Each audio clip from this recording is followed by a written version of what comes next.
I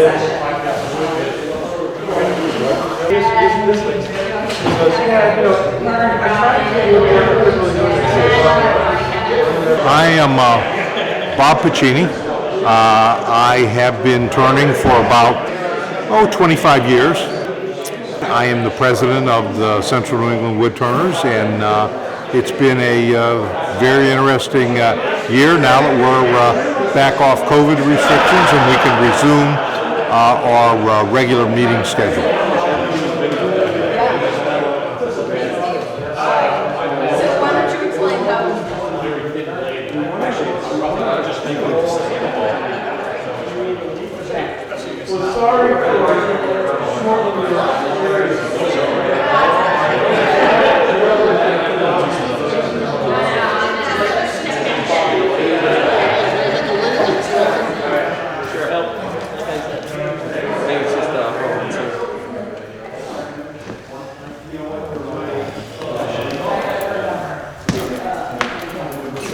The new store is we buy at cost. So what is it that you're doing? And we sell at cost, and it's a benefit for the members. And I say if you shop at the store, you can make your dues every year.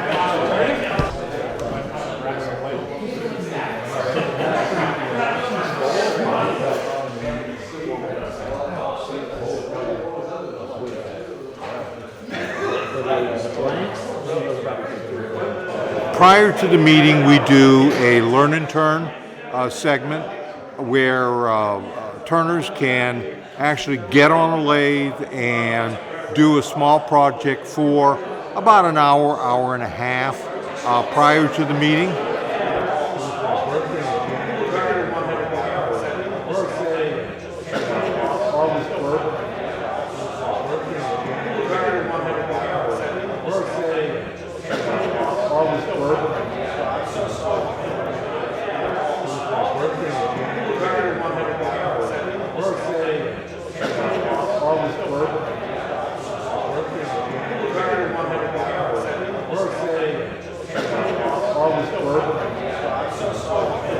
Once the meeting begins, we have a short business meeting, and then after the business meeting, we are planning on having a live demonstration. Let's bring the meeting to order. Hello, one and all. Welcome to the May meeting of the Central New England Woodturners. So we'd like to start with, if we have any new members, we'd like to have them stand and introduce themselves, and it will just be a nice little welcome to the club. Hi, I'm Jeff Duval. Hi, Jeff. Hi, welcome. Jeff. All right. Hi, I'm Chris Franklin. I live out in Stowe, and I'm looking to get back into turning. I learned a little bit, and so now it seems like I'm inspired again. And what's your previous exposure?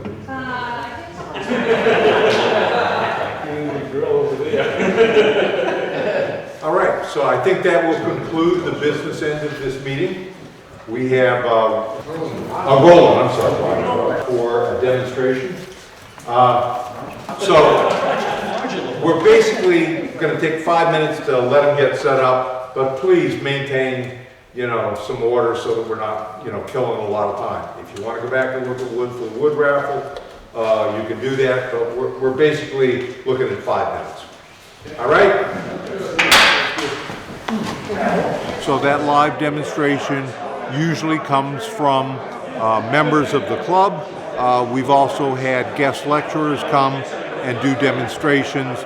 We've done Zoom demonstrations for our meetings when we were under COVID restrictions.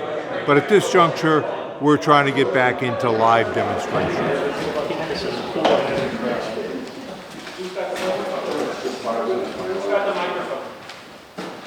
Say something. I was talking already. How's that?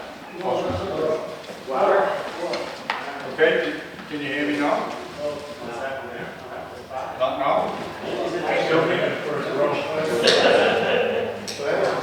Okay, for those of you that don't know, this is Roland. He's a member of our club as well as a couple other clubs in the area. Eastern Connecticut and Ocean State and Rhode Island. Right.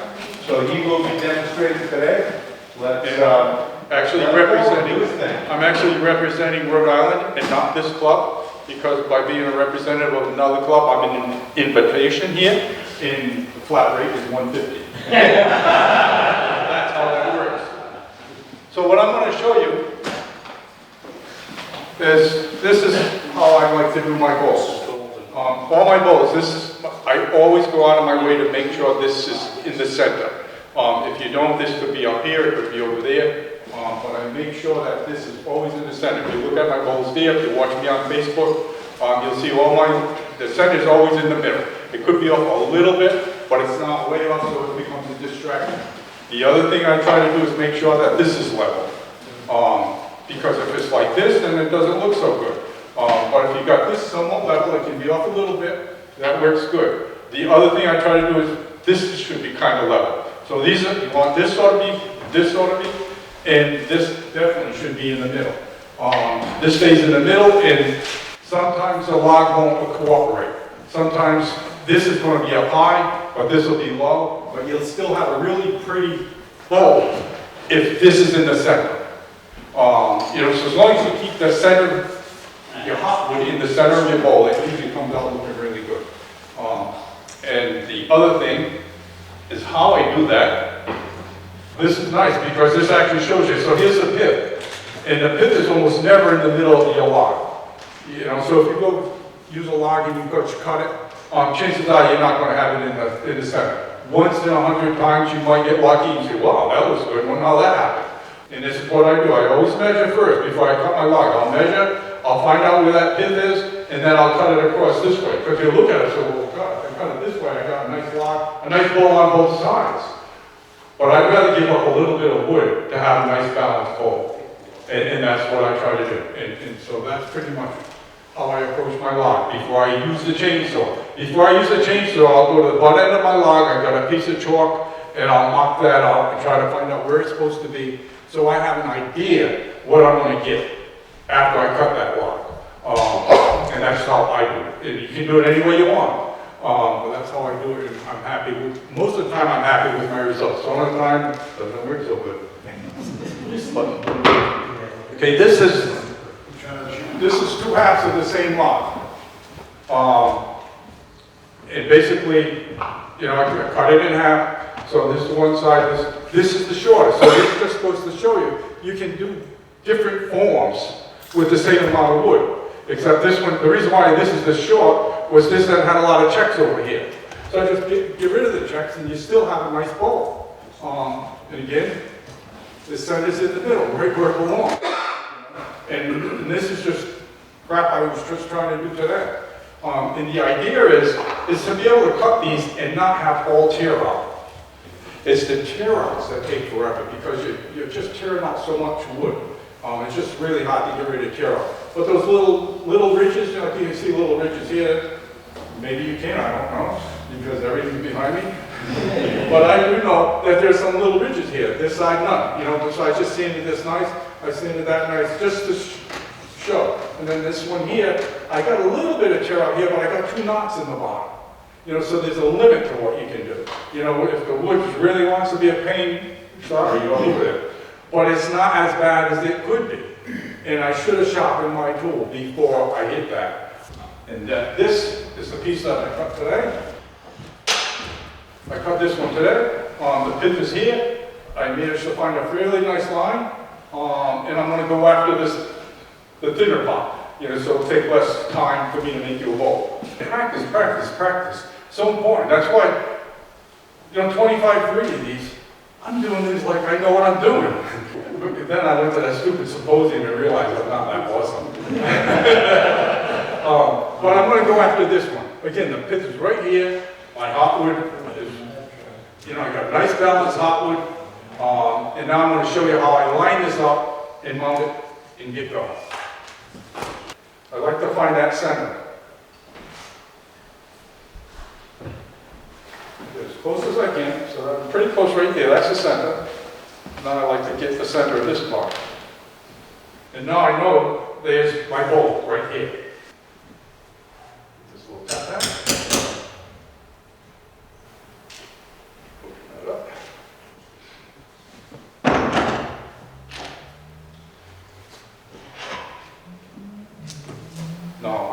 something that no one's showed me. It's just something I started doing on my own. And I'll do this with a little bowl, a big bowl. I pretty much do it always this way. That's where it belongs, okay. It doesn't belong there, it gets in the way.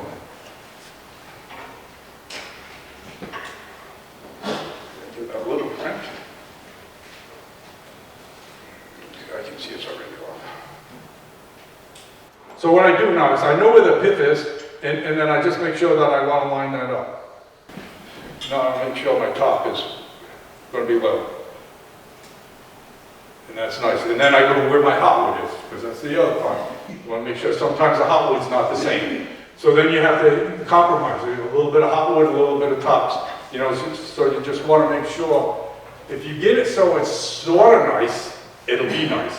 But if you've got it so it's so far out of the ballpark, it's going to be out of the ballpark. It's just the way it works. Yeah. Always start slow. And then work your way up to it. Kind of like a safe speed. And that looks pretty good.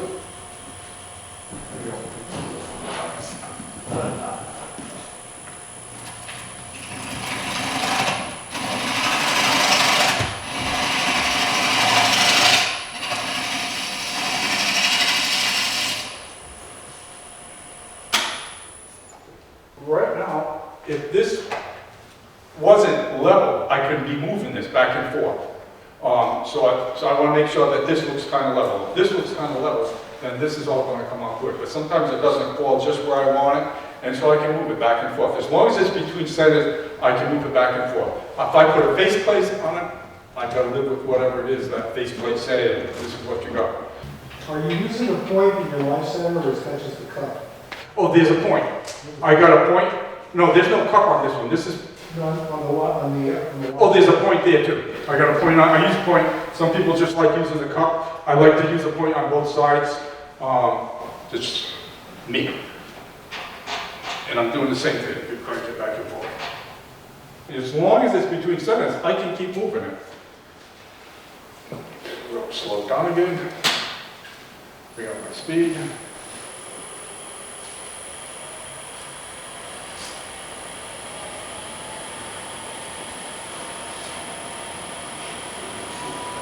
This is almost fun. I'm on a cement floor, this is a wooden floor. I get a little vibration going on.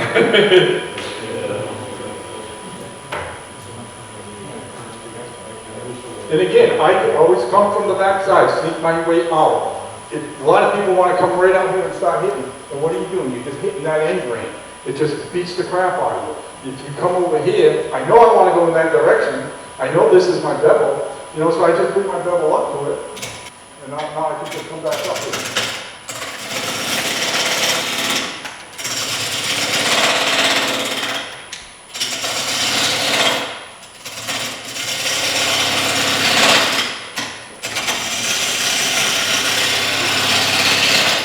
And you can see, you can tell by the noise that I'm making. When I was here, it was missing, hitting the air. You hit in the air, you can hear it back and forth. Then once I come and hit solid wood, it just cuts so much better. So I just try and get rid of that wood. Because I know this is the bottom of the bowl.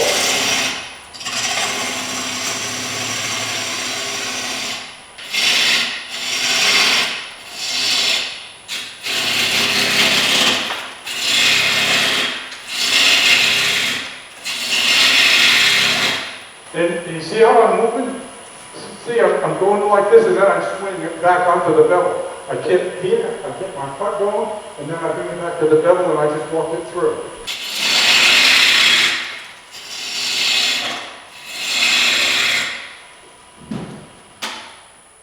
And I'm off pretty far, but it doesn't matter that much, because I know I got a nice bevel contact. It's not going to catch, it's not going to do tricks, so I can clear them out of my way. Come back over here. Spin it, always spin it.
my barn, to get that nice shape. And this is like a sand already, it's already smooth as can be.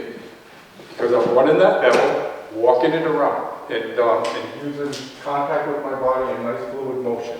And when you do that, right now I got this here. If I keep going, if I were trying to keep the block and I kept going, I'd blow that block off. But the block isn't going to stay here anyway. We're leaving here for time. But normally, well, at home, you see the other two, it's kind of like a little funky. It doesn't really want to be there. So, but normally, if the block, I'm trying to keep the block. Right now, I'm going to go downhill. And that way, I'm not punching this out. And plus, it just leaves that nice edge. You know, it just leaves us. Instead of breaking this right now going out, by picking it up here and dropping back down, it just leaves me a nice. It just makes it better that way. You don't get carried on that, or going down against the grain? Going downhill. Well, at this particular moment, it doesn't matter.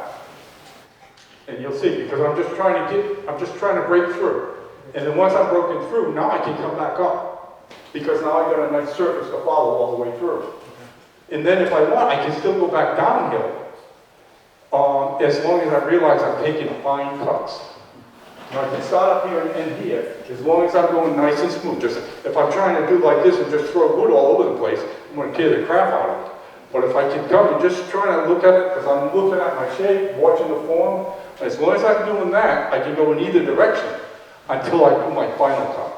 The final cut is when you want to clear up any kind of mess you make. So right now we can spin this, bring this a little closer.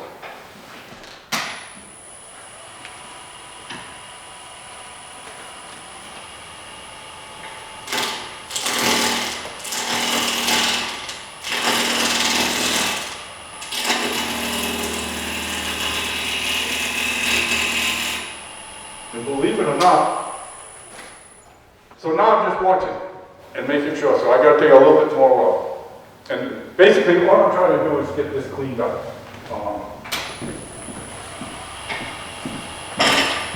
And if you can hear it, as soon as you fall off, you know, and once you fall off, then you move it in a little bit. Now you can take a little bit more off.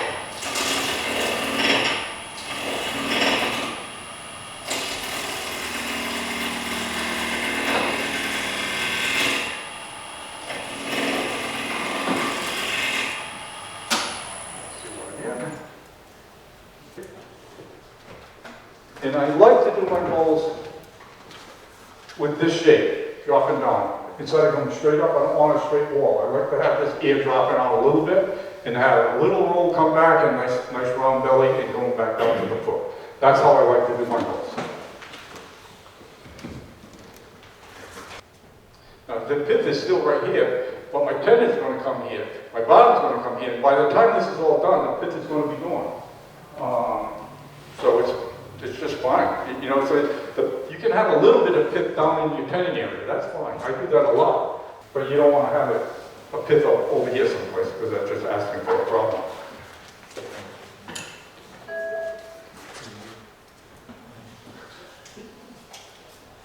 This is how I like to measure. Some people use the scalpers. I'm still scared to death of them because I know I'll not pay attention and get both prongs in at the same time and stab myself.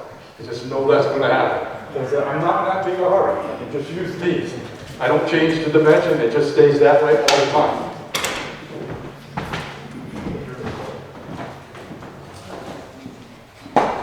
No, I'm going to drop it down.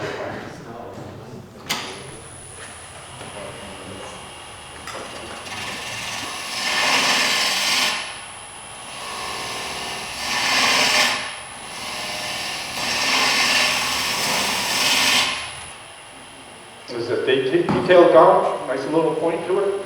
So when I drive that in, I want that my bowl to have a nice drop. So when I put the truck in, it rides on the outside edge of the truck, not on the inside edge.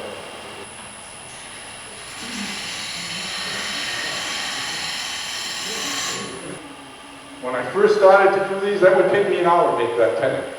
Because they said it has to be square, it has to be so long, you know, and I'm using my square, I went out on my way to make it. Except then I found out, wait, it doesn't have to be that precise. It has to be near. You can't have it like a wicked angle. But as long as it's close is good. Now I want to find out where my foot's going to be, and that's about where my foot is. So now I get rid of a little bit more wood.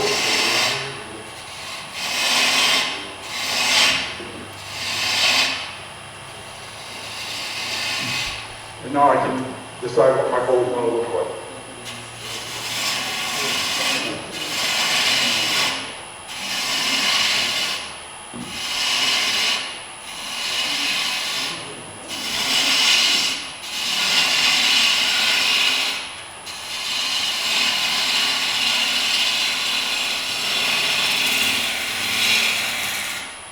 And again, I'm right in that bevel. As long as you're right in that bevel, you get a nice smooth cut, you got a nice finish coming out here.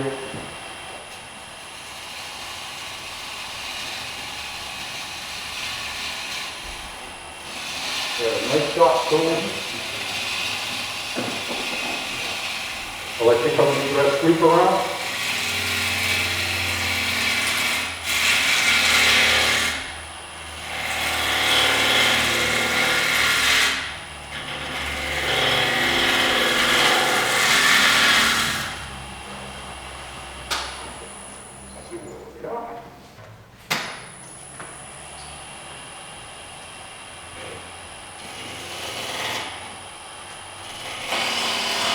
And if you pay attention to this area, instead of watching the tool all the time, you watch this, you can watch it all form.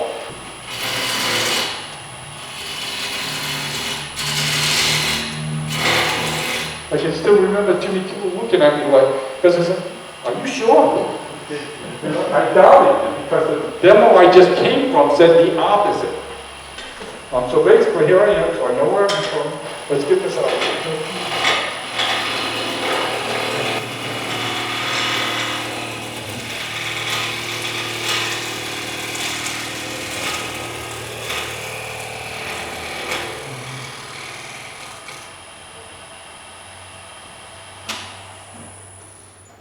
I got a hump here, so I'm going to clean this up a little bit more. Here.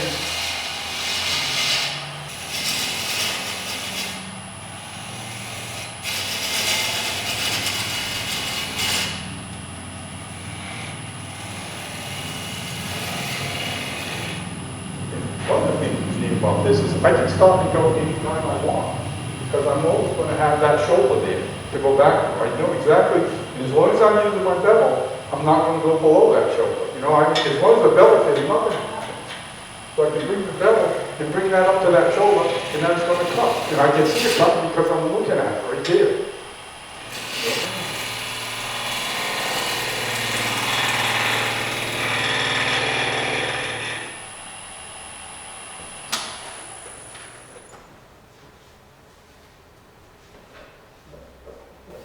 There's a couple of ridges here. I could leave them there because they stand out so easy because there's no tear out. But I'm going to do a little bit more. I can clean that up. And this is, I guess they call this a shear cut.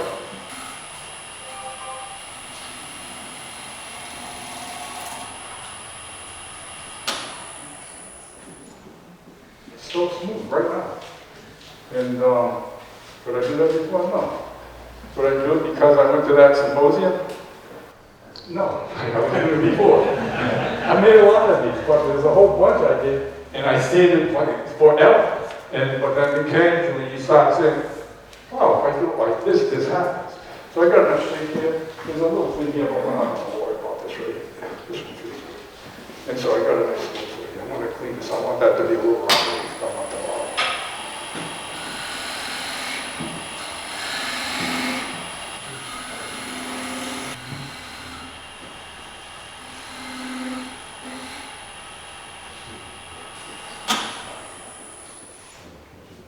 And basically what I just did was what I used to do with sanding.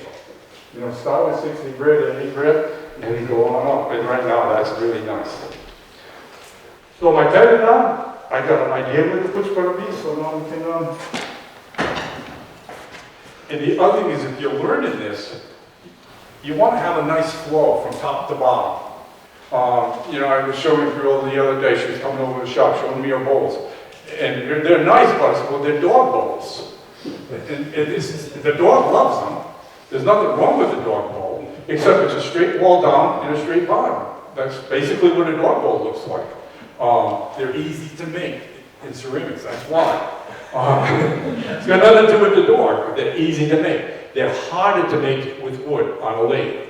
So forget that part and get this nice form, because I already know what this is, and that went pretty good with my hands. I know how to do this, which means that when I go on the inside, I have a nice flow to follow, because I'm following the outside when I go on the inside. But if you've got that sharp edge, it's just really hard to do. This out here.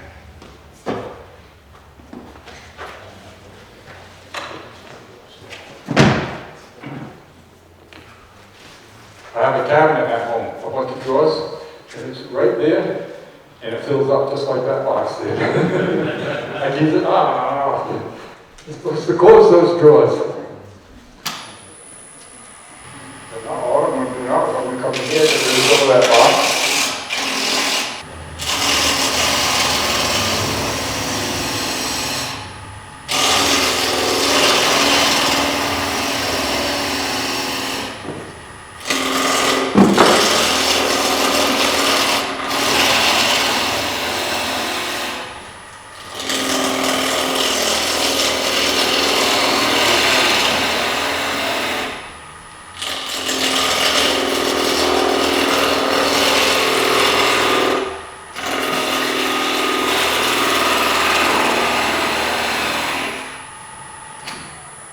And right now, when I'm approaching this surface, I'm almost going in straight like so.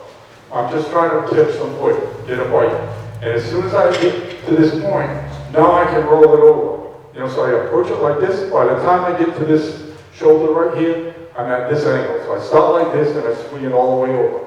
I swing it like this, so by the time I get here, if I go in like this is going to catch.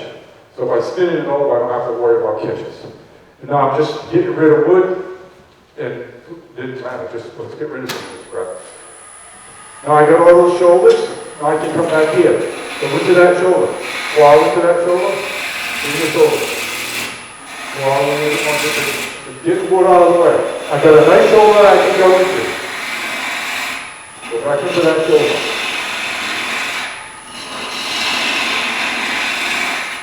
I'm not trying to be fancy, I'm just trying to get rid of wood.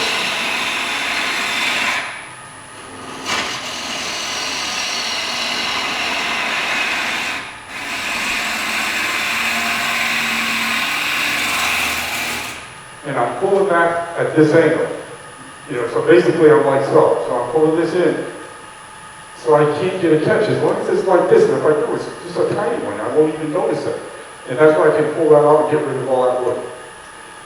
And now I know we're good to go. I got it so much, it's almost balanced now because I got a lot of this heavy wood that would have been out of balance out of the way. And that's why I can use a smaller pendant on a bigger bowl. If this was a bigger bowl, I could go deeper because I'd have more room. And I'd get rid of more wood. But once you get rid of all that wood, then you have no more weight. And so you can get by with a smaller pendant. But I can get by because I had a 3-5 foot. So I know how big and how small. This is too small, don't go there anymore. And just to make it happy, I'm going to give it a little press. Because it is wet and it is green and it's going to shrink a little bit. So. That's fine. No, I'm just going to get rid of this.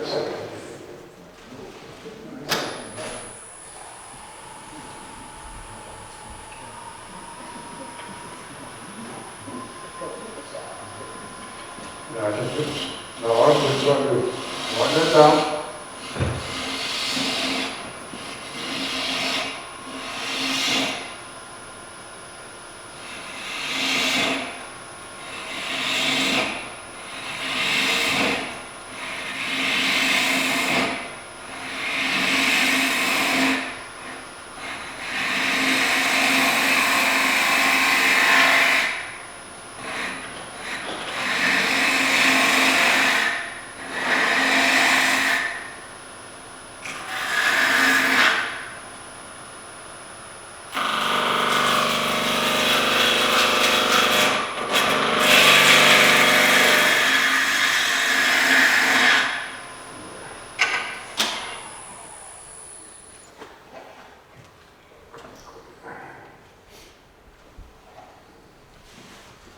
like to do is line my two rests with my outside wall here.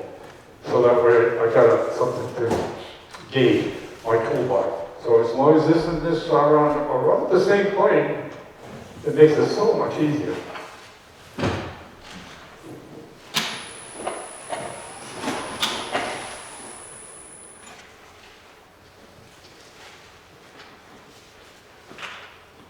I have to get shorter handles. And this is much easier. Oh, so close.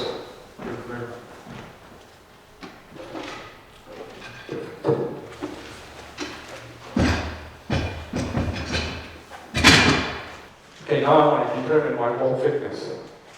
And again, I'm watching the outside wall. So as I'm cutting here, I'm looking at the outside because this is basically an extension of my hand. And it knows. You know, it doesn't have a mind of its own. It knows. As long as I let it, that called muscle memory, I think it's called. And this is why that was in the way. Because I want to be able to come back here. I want to look at the outside of that bowl and come and hit that like so.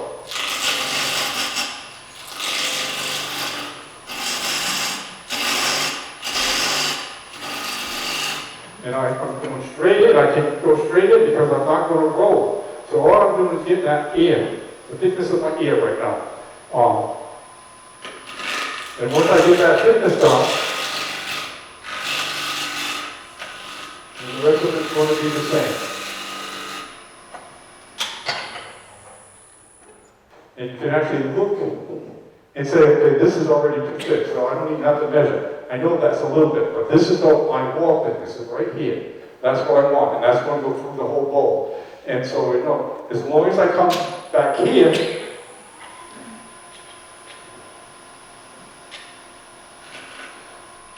and I hit that level, then I can go into that.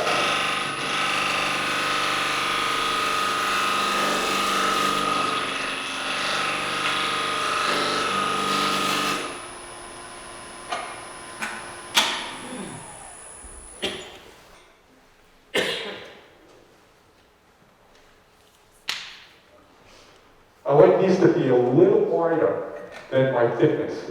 If you make it the exact thickness, then you jam it in and you put nice lines on the face of your bowl. You don't want that. So leave it thin. Leave a little space because you can have like a 1/16 of an inch as long as you remember that you want a 1/16 of an inch space here and down at the bottom. And as long as that's happening, it works out nice. So that's my wall thickness. I know what I want. And so we already did this. Now I want to do this little roll right here. There's just a small one on this one. I just want a little roll, and then I can watch it come down around the bottom side.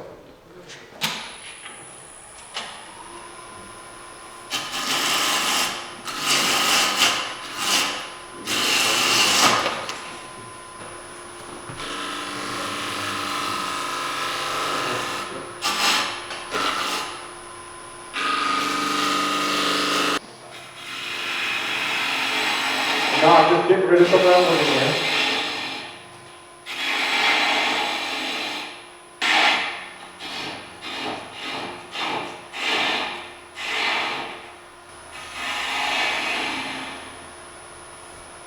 And when I cut, every cut you're doing is a finished cut. All you remember, every cut, first cut or last cut is a finished cut. Because if you do that, you're going to get a feel for it. You're going to watch the tool. You're going to watch the chips come off. You're going to know what's happening versus plowing through. Like I just plowed through, I don't care, because we're going to go on to our next part of the meeting shortly.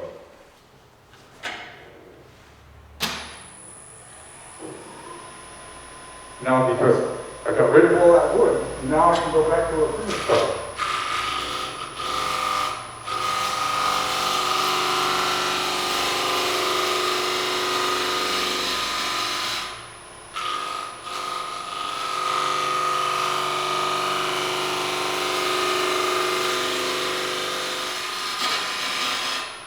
And then I turn. I always turn my tool as I'm going into a wall. You don't want to leave this open going into a wall. So I do a nice turn.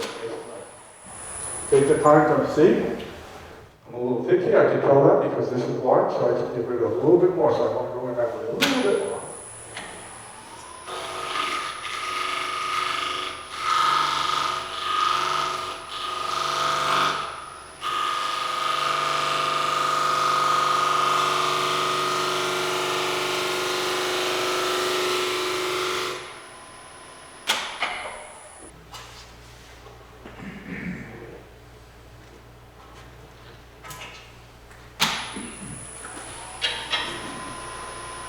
If you want to get a nice smooth flat line, you want to bring the bevel, come back. If I can't get this any lower, it should be lower.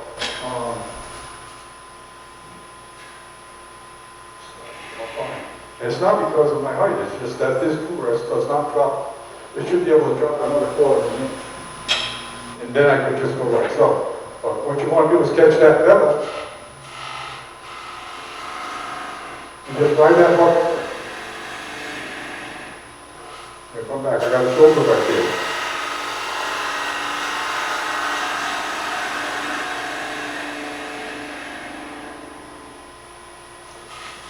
Got another shoulder.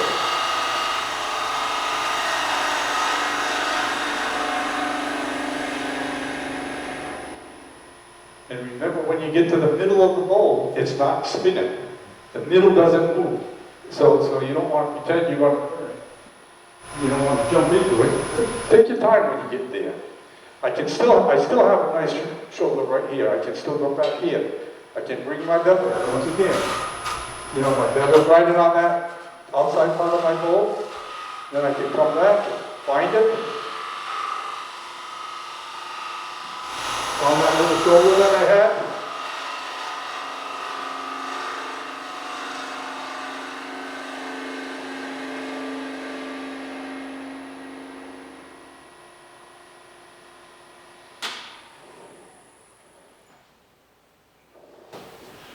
A nice smooth model. Now I gotta know my thickness. Where is this little group? I just like using one of these. I know this is an inch thick. This is an inch. You know that. So if I come back over here, I got 3/4 of an inch of wood. So I can get rid of 3/8 without problem. So we're gonna round that bottom up a little bit. So we got a nice rounded bottom. So we're gonna bring this curve all the way to my bottom. So I'm going to start from the middle, because I know I got too much wood down there, so, and work my way out.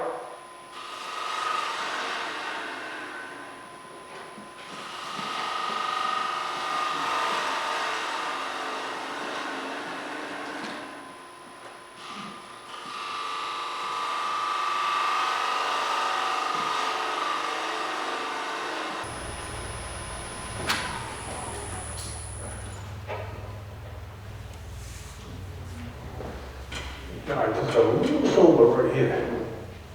I'm going to come back here and just clean that up. That's a nice sweet block.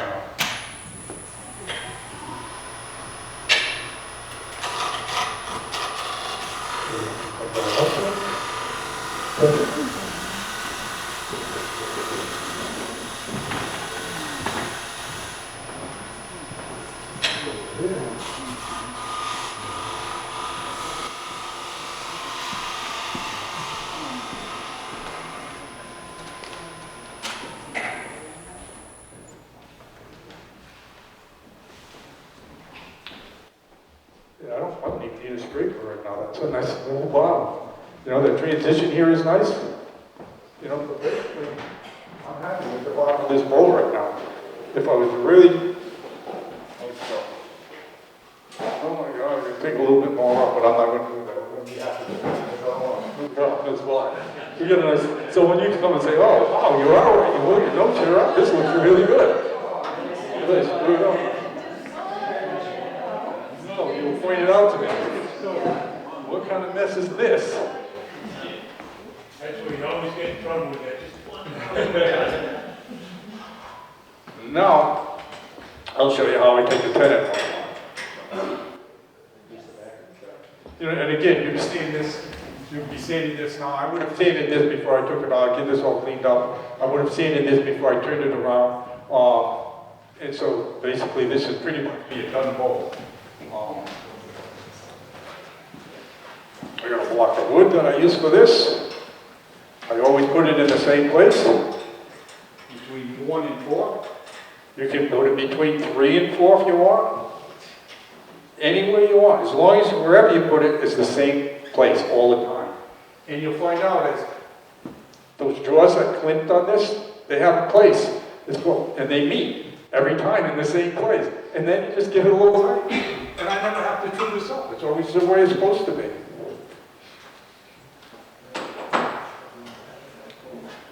And now what I'll do is I'm going to just use this. We're going to go back to that in a minute. But I'll use this. If I let this bowl dry, it's going to warp, it's going into tricks. And what happens is these are coming this way. You know, so if you feel this, you're going to feel, wow, this is a really big time cup here. That's when I'll use this cup, my hard piece of rubber with that green, and then I push it. And it's hard enough that it can press down and seat itself, but there's enough, it's hard enough that it won't allow it to do this. It'll keep it stable without doing this, but it'll fix itself tight. So it'll compensate for that, how it walks, basically. And so, but right now, because this is not turned,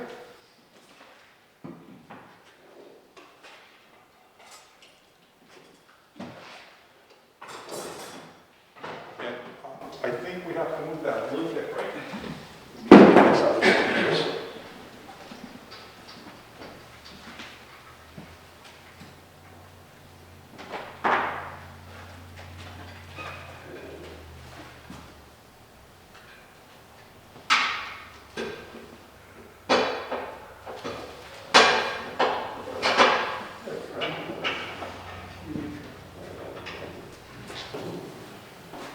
You know, I left this, that nice little, and this is another trick. Sometimes when I put these tendons on, I have too much wood here, and then you wind up with a tendon probably this long.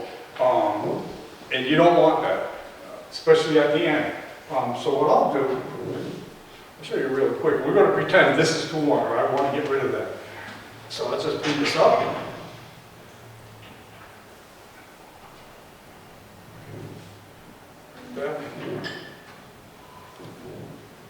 And I can't do it because it doesn't go low enough. Believe it or not, the lathe that I have, this tool rest will drop below my tenon.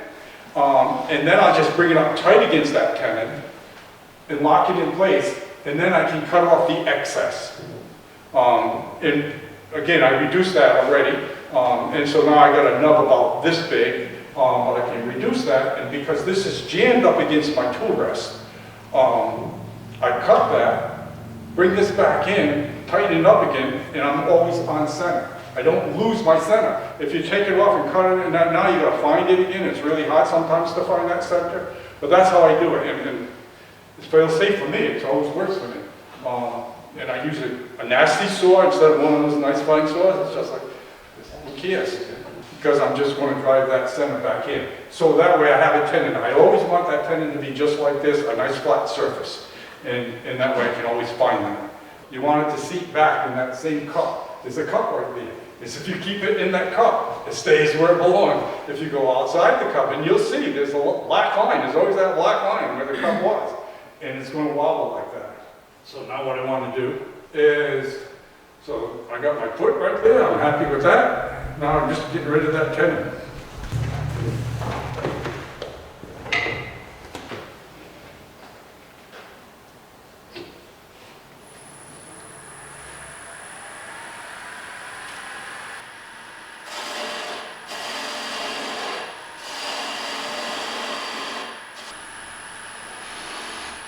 I want that bottom to be nice, a nice cup. And so I know I got plenty of wood underneath there because we already measured. So I got at least a half an inch for me to do it. So I can put a nice cup because I want the bowl just on the outside edge of that foot. You don't want it on the whole foot. You just want it on the very outside. That's like a 4 inch. So when it sits, it's always going to It's not always going, because it's not going, because it's going to move and it's going to wobble a little bit. But it's not going to wobble that much. And then as this dries, it's going to wobble a little bit. And because I only have that little amount touching, I can put it on a flat surface, piece of sandpaper, and sand it down and make it dry. So just bring this back to the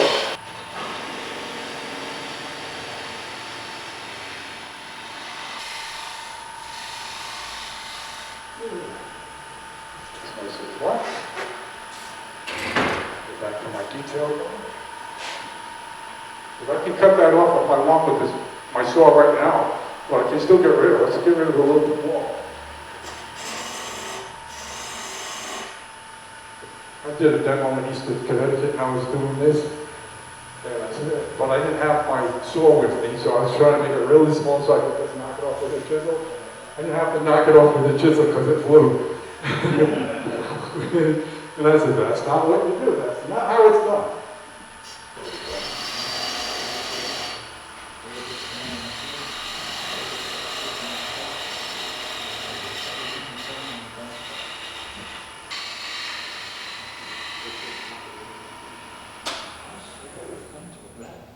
And what I would do now is I would sand that right away.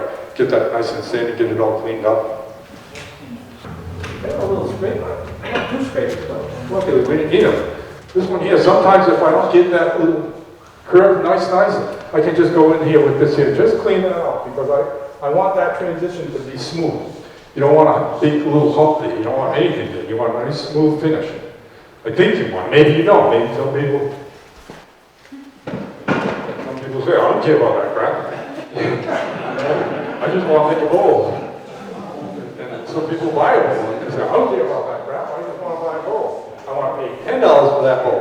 I don't want to pay $150 for that bowl. And so, depends what your market is, I guess. And now basically I just come back. This is one of those nice flexible saws. And I just give it a couple cranks here, and that goes. And you make sure it's flexible. If it's not flexible, then you're cutting here, and you're cutting here, and you put marks that you're going to have to sand out later.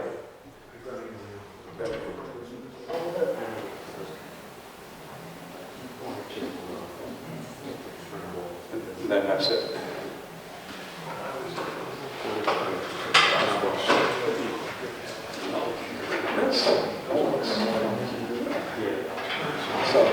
There goes that. And now what I would do is just take my angle grinder and grind that off. And that just cleans up real quick with the angle grinder. And that's so when you come and look at that, you're going to see, I could have used that scraper right in here. I have a giant spotlight over here.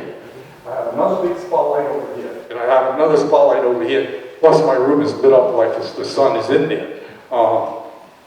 I couldn't see this shadow when it was over here. You'll see there's a little thing going on right here. But at home, if I saw that, then I would have taken this little scraper and just cleaned that up a little bit. It doesn't take much to clean that up, but just a little bit, and then it comes out nice. Nice is always better than, okay. Or you can do what I used to do and say, oh, that's beautiful, I love that, but I didn't know what I was doing. When I first started turning, I read someplace that you leave the tenon on. You leave the tenon on, so that way when you put it on the table, it gives it lift. I read that in one of the turning magazines. And what I came to find out is that guy didn't know how to take the tenon off. Because I told that story for a year or so, until I figured out, wait a minute, you don't have to leave that nest there. Then I could tell, no, look, you see, this is where it clamps, this is how it's done. You know, if you leave all those marks, it just, you've got a big story to talk about. But you don't want that. This becomes a mess. This is a nice tenon, this is a nice foot right here, it's got a nice concave right there, and then it'll sit nice, and that's it. So basically, I just showed you how I do a bow. And you'll see there's almost no tear out, and that's why I'm here, is to say you don't need tear out. Because end grain, how much is an end grain in bow? This is all end grain except here and here. The rest of this is end grain. So when you're turning this, you're turning end grain.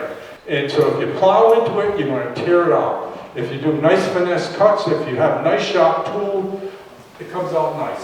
If you got a scraper and you try to scrape end grain, you don't want to scrape end grain. It just makes a mess. So it's better to have a sharp tool and get it done the right way. That's what I think. That's my opinion.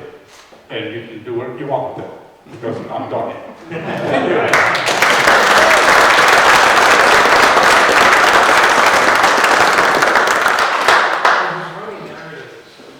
Roland, do you seal that with sanding sealer before you put a finish on it? I never used sand seal. You don't use sanding sealer? No, never. I've never used it. I will just let it dry. And once it's dry, then I'll decide what kind of wax I want. What kind of finish I want. If I want to use, I either use pure tongue oil or Warlock tongue oil, or if it's a nice bowl or something, then I'll go with the epoxy with another finish on top of that. But most of the time, something like these here little guys, I would just hit pure tongue oil. And I'm also mixing up my own oils. I've got like 3 or 4 or 5 different oils that I'm mixing up together that I'm really liking. And I've been using that too. So because again, sand, I think, I could be wrong, but I think sanding sealer seals the wood, I think it does. And I want my oils to penetrate as deep as possible. That's why I let them dry. And they almost never crack. And not like this here, if I got this, I'll put it down in the basement, the crawl space there, and the humidity stays about the same, the temperature stays the same. So I got it on a big plastic wrap. But every day I go by, before I go work in my shop, I'll come and flip it over. I'll look at it and see if I got any cracks going on. If I got a little crack going on here and here, I hit it with a CA glue. And that stops it. Then other than that, it's not going to crack anymore. If I don't stop it, it has a mind of its own and it'll go all the way up to here. But if you see it, you just drop that. That's that really thin, heavy thin he has for center over here. And that's all I do is drop a couple drops in. Don't get carried away with it, because then you're going to stain the crap out of your wood. Just a drop and a drop, and that's all. And if the drop is such, it's going to sand away anyway, and you're never going to see that crap. But that's how in the same with that shit, you know. So I just Sand seal is mostly shellac. I understand. But I think he was trying to ask a question so I could explain to you how I do mine versus how other people do this. That's what I think. He was forcing me into an explanation. That's a problem. That's why they pay Bob $1 million. All right. Well, thank you very much, Roland. Thank you.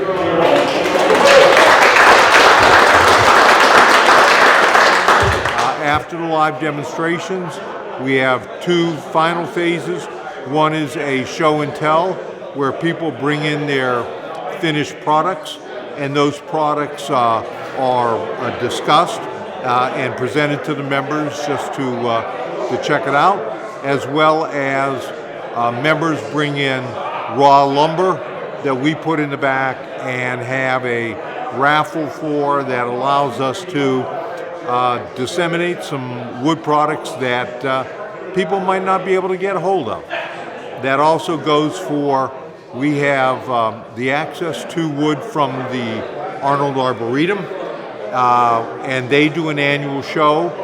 We use a lot of that wood gleaned from the Arboretum to participate in the show, as well as an upcoming show, for instance, at the Mary Biney estate in Milton. So it is, it's great to have the members that are willing to share that wood, because I think all of us have way too much and can't really get to it. Last 3 numbers, 777. That's you. So you get your choice of any piece. The next piece, 7763. 776. Bingo. Step right up. Next piece is 7753. 53. 53 Mike Peters. I was going for the U. You? Is it you or me? It's you. It's not you.